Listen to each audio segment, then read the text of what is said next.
ایک تندور والا تھا جو 5 روپے میں روٹی بیچتا تھا۔ اسے روٹی کی قیمت میں اضافہ کرنا تھا، لیکن بادشاہ کی اجازت کے بغیر کوئی اس کی قیمت نہیں بڑھا سکتا تھا۔ تو وہ بادشاہ کے پاس گیا اور کہنے لگا، بادشاہ سلامت، مجھے روٹی کے 10 روپے کرنے ہیں۔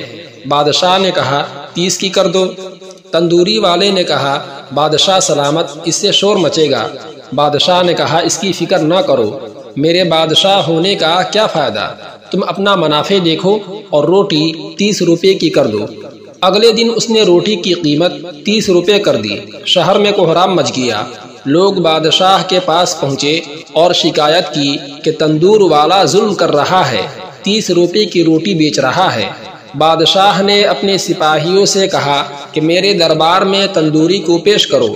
وہ جیسے ہی دربار میں پیش ہوا، بادشاہ نے غصے سے کہا، تم نے مجھ سے پوچھے بغیر قیمت کیسے بڑھا دی؟ یہ رعایا میری ہے، لوگوں کو بھوکا مارنا چاہتے ہو؟ بادشاہ نے تندوری کو حکم دیا کہ تم کل سے آدھی قیمت پر روٹی بیچو گے، ورنہ تمہارا سر قلم کر دیا جائے گا۔ بادشاہ کا حکم سن کر عوام نے اونچی آواز میں کہا، بادشاہ سلامت زندہ باد۔